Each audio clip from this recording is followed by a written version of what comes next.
ये आते जाते ऐसे कमेंट करती हैं कि बालों पे कलर करा रखा है, ऐसी लड़कियों के तो रेप ही होने चाहिए, मंत्री की क्या गलती है कि तुम जैसियों का तो रेप हो जाना चाहिए था, तुम तो इतनी बदनाम लड़की हो, हमारा घर खाली कर दो। मेरे केस को दबाने की पूरी कोशिश कर रही है सरकार।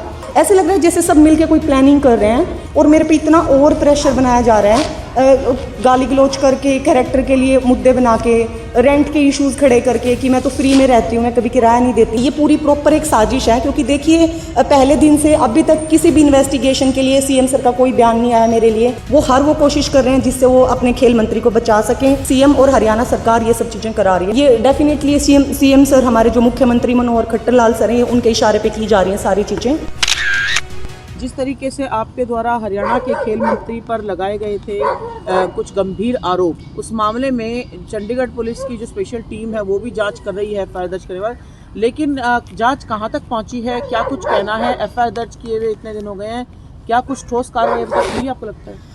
देखिए मैम, ये मैंने 29 को दिसंबर को मैंने एफआईआर की थी स्पोर्ट्स मिनिस्टर के अगेंस्ट, और 31 दिसंबर को एफआईआर है जो वो लॉन्च हो गई थी। तो उसके बाद से, तब से लेके अब तक, जितना मेरी साइड से इन्वेस्टिगेशन में मैं जितना फेयर हो सकती थी, मैंने हर एक चीज़ में पूरा कोऑपरेट किया है। इवन मेरे से 7-7, 8-8 घंटे, कम से कम 6-7 बार मेरे से इन्वेस्टिगेशन की गई है, जिसमें मैंने सारे एविडेंस, इंक्लूडिंग जो भी मेरे क्राइम सीन पे जो मेरे कपड़े थे, मैंने हर वो चीज़ मेरे फ़ोन से लेके मैं पहले दिन से ही कोऑपरेट करके चल रही हूँ। लेकिन अभी तक जहाँ तक मुझे लग रहा है, जब भी मैं कोई सवाल करती हूँ चंडीगढ़ एसआईटी से, मुझे कोई भी प्रॉपर जवाब नहीं दिया जाता, और एकदम ऐसे लग रहा है जैसे उन पे शायद इतना ज़्यादा और प्रेशर है सेंट्रल गवर्नमेंट का कि वो इतना चुप्पी साधे हुए हैं कि जैसे मतलब कुछ हुआ ही ना हो। तो मुझे जहाँ तक है, अब मेरे को चंडीगढ़ पुलिस की बजाय मुझे लग रहा है कि शायद मैं कहीं ना कहीं, मेरा विश्वास उनसे उठ चुका है, और इतना ऑल ओवर चीज़ों में इतना ओवर प्रेशराइज शायद जितना मुझे अब किया जा रहा है, उससे कहीं ना कहीं ये साफ लग रहा है कि मेरे केस को दबाने की पूरी कोशिश कर रही है सरकार। और अब तो मेरे पास सिर्फ एक ही रास्ता है कि चाहे बेशक मुझे सुप्रीम कोर्ट ही जाना पड़े, मैं वहाँ तक जाऊँगी, क्योंकि कानून के अलावा मुझे नहीं लगता कि इसमें कोई भी मेरी मदद कर सकता है या कोई भी फेयर इन्वेस्टिगेशन हो सकती है। मैम, आपको सुरक्षा दी गई है पुलिस की तरफ से, उसके अलावा कोई आपको और तरह की कोई दिक्कत, किसी तरह की कोई परेशानियां जो आ रही है, जो प्रेशर बनाया जा रहा है, उसके बारे में क्या कहना? जी, देखिए, ये जब से मैंने कंप्लेंट की है, एफआईआर कराई है, उसके जस्ट एक दिन के बाद कुछ लोग मेरे घर पे आए थे। उसमें 3 या 4 पुलिस स्टाफ थे, और शायद कोई हॉकी प्लेयर थे। मैं क्लियर नहीं बोल सकती, क्योंकि मैं थोड़ा सा शाम के टाइम उन्हें क्लियरली नहीं देख पाई। और उनके आने के बाद से, जहाँ मैं रहती हूँ रेंट पे, तो प्रॉपर मैं एक्चुअली 6 या 7 जुलाई को अभी यहाँ पे शिफ्ट हुई थी, और मेरे पास रेंट एग्रीमेंट है 11 महीने का, जिसमें इनको हमेशा जो भी इनका अकाउंट से बाई हैंड ये पेमेंट लेते हैं। और अभी जब से ये इंसिडेंस हुआ है, तो उनकी जो अरुण जोगी है, वो सेक्टर 12 835 जो हाउस नंबर है मेरा, ये मुझे इतना टॉर्चर, पहले ये गंदे कमेंट्स करते थे आते जाते। एक दिन कंप्लेंट के बाद इनकी वाइफ छत पे आई, छत पे आके काफ़ी गाली गलौज किया कि तुम जैसियों का तो रेप हो जाना चाहिए था, तुम तो इतनी बदनाम लड़की हो, हमारा घर खाली कर दो। तो मैंने बड़े हाथ जोड़ के उनसे रिक्वेस्ट की कि प्लीज़ थोड़ा सा टाइम दे दीजिए, क्योंकि अगर आप किसी को घर से भी निकाल रहे हैं तो आपको 1 महीने का नोटिस एटलीस्ट देना पड़ता है। बट उन्होंने कोई कोऑपरेट नहीं कर रहे हैं, और वो तब से लेके अब तक इतना, मतलब एकदम ऐसे देख के लगता है कि शायद दुनिया में इंसानियत ही ख़त्म हो चुकी है।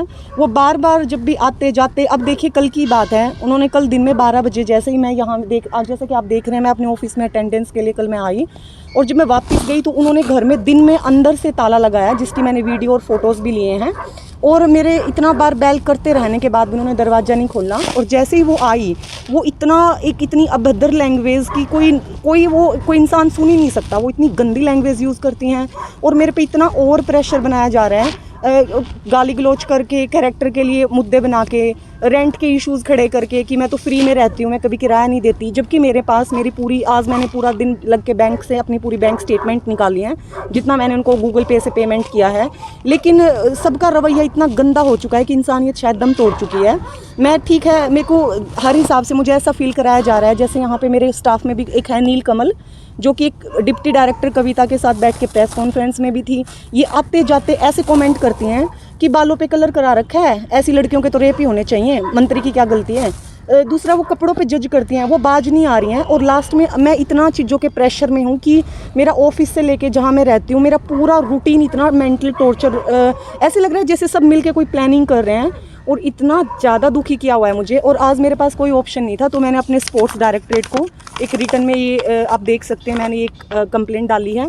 पहले भी मैं उन्हें 1-2 बार ये भी बोल चुकी हूँ कि ये मुझे काफ़ी परेशान कर रही हैं, लेकिन वर्बरी था। उसके बाद यहाँ मुझे अश्योर किया गया मेरे सीनियर अधिकारियों के थ्रू कि ये उन्हें समझा देंगे, उसके बाद भी उन्हें कुछ समझ नहीं आ रहा है। और जो प्रेशर बन रहे हैं, आपको क्या लगता है कि सामाजिक सिस्टम से है या किसी पावर से प्रेशर दिया जा रहा है? जी सर, देखिए ये सामाजिक सिस्टम का नहीं है, ये बिल्कुल साफ तौर पे मैं बता सकती हूँ कि मैं यहाँ हरियाणा से हूँ, तो यहाँ के जो मेरे मुख्यमंत्री जी हैं, जिन्हें मैंने बीइंग ए फादर इतना रिस्पेक्ट दी, वो इतने बड़े बुजुर्ग हैं, एक सीनियर सिटीजन हैं हमारे। जी, ये पूरी प्रॉपर एक साजिश है, क्योंकि देखिए पहले दिन से अभी तक किसी भी इन्वेस्टिगेशन के लिए सीएम सर का कोई बयान नहीं आया मेरे लिए। हालांकि कल जो हमारे इतने सीनियर स्पोर्ट्स पर्सन हैं, जो कल रेसलिंग फेडरेशन ऑफ इंडिया के अगेंस्ट गए हैं, वो तुरंत आके उन्होंने वहाँ पे भी अपना बयान दिया है कि हम खिलाड़ियों के साथ हैं।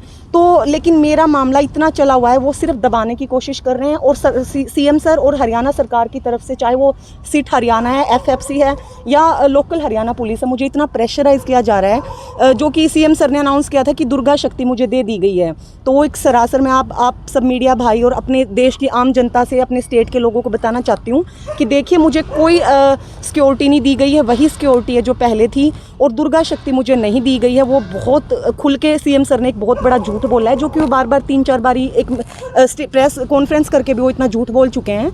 मेरी आज तक मैंने बहुत कोशिशें की, उन्होंने आज तक मेरी बात सुनने की कोशिश नहीं की।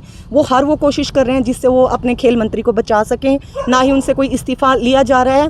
और वो शरेआम ऐसे घूम रहे हैं जैसे वो कल परसों मैंने देखा था, एक प्रेस कॉन्फ्रेंस की है उन्होंने पेहवा में जाके, और उन्होंने बड़ा अश्योर किया है कि सिट तो अपना काम पूरा अच्छे से कर रही है, मैं तो सारे इल्ज़ाम बेबुनियाद हैं। तो देखिए सर, ये कहीं ना कहीं सीएम और हरियाणा सरकार ये सब चीज़ें करा रही है, जिन्होंने मेरा बेसिक रूटीन से लेके, चाहे वो मेरा ऑफिस है, चाहे वो मेरी पर्सनल लाइफ है, हर जगह ये वो हर वो चीज़ कर रहे हैं जिससे मुझे तोड़ सकें। और ये डेफिनेटली सीएम सर, हमारे जो मुख्यमंत्री मनोहर खट्टर लाल सर हैं, उनके इशारे पे की जा रही हैं सारी चीज़ें। जी, क्या इससे आपके कहीं ना कहीं जो संघर्ष की लड़ाई है इंसाफ मांगने की, उसमें कोई भी फर्क पड़ेगा, या आपकी आगामी कार्रवाई किस तरह रहेगी? जी, बिल्कुल फ़र्क पड़ेगा। जैसे कि आप सब भी देख सकते हैं कि एफआईआर हुए इतना लंबा टाइम हो चुका है, कोई रिएक्शन नहीं है सिट का, चंडीगढ़ सिट का। उल्टा हर एक चीज़ के लिए मुझे ही प्रेशराइज़ किया जा रहा है। एक सबसे बड़ा मुद्दा मेरे कैरेक्टर का बनाया जा रहा है कि इसको कैरेक्टरलेस बनाओ, ये तो कैरेक्टर की ऐसी होगी। तो मेरा कैरेक्टर मेरी सबसे बड़ी स्ट्रेंथ है, मुझे कोई नहीं तोड़ सकता, क्योंकि मैं जानती हूँ मैं अपने स्टेट की बेटी हूँ। और मेरे ऊपर आम आदमियों का, मेरे हाथ, जो जितने भी आम इंसान हैं, आम लोग हैं जो मेरे लिए खड़े हैं, जितने भी खाप के लोग हैं, उन सब ने अपनी बेटी पे भरोसा किया है। और मैं किसी का भरोसा नहीं टूटने दूंगी, क्योंकि मेरी लड़ाई सच्चाई से है। मैं सच, और मुझे कोई डर नहीं लगता। और इसके लिए मैं जहाँ तक जितना होएगा, मैं आखिरी दम तक मैं कोशिश करूँगी। जी, मकान मालिक के खिलाफ कोई शिकायत देने जा रहे हैं? जी सर, कल एक्चुअली उन्होंने कोई हाथापाई की है मेरे साथ, और जैसे ही मैंने कैमरा निकाला तो उन्होंने उल्टा एकदम से रिएक्शन दिया कि मेरे घर में रह के मुझे मार रही हो, जबकि उनका जो बेटा है अरुण जोगी का और उनकी वाइफ है पूजा, उन्होंने इतना गंदा बर्ताव किया है। आते जाते आज उन्होंने मेरी काम वाली जो खाना बनाने आती है उसको नहीं घर में आने दिया, 4-5 बार उसे प्रेशराइज़ कर चुकी हैं। तो कुल मिला के दूध वाला आता है उसको भगा दिया कि आप यहाँ दूध नहीं दोगे। और वो जो उनकी एक लैंग्वेज है, तो डेफिनेटली मैं काफ़ी टाइम से कोशिश कर रही हूँ कि मैं चीज़ों में अवॉइड करूँ, क्योंकि देखिए जो मेरा मेन मुद्दा है, जो मेरी एक लड़ाई है, मैं अभी उस सिचुएशन में नहीं हूँ कि मैं हर किसी, कोई भी इंसान चल के ऐसे आ रहे हैं तो मैं उनको हर एक कोई के टाइम पे जवाब दूँ। लेकिन अब बात यहाँ तक आ चुकी है कि कल उन्होंने खुद मेरे पे हाथ उठाया, और जो उनकी लैंग्वेज है वो तो कोई, मुझे नहीं लगता एक साधारण सिंपल परिवार की कोई भी औरत वो लैंग्वेज यूज़ कर सकती है। और डेफिनेटली सर उन्होंने हाथ उठाया है, तो उसके लिए तो अब मेरे को कड़ा कदम उठाना ही पड़ेगा, क्योंकि मैं प्रॉपर रेंट एग्रीमेंट के थ्रू मैं इनके घर में रही हूँ।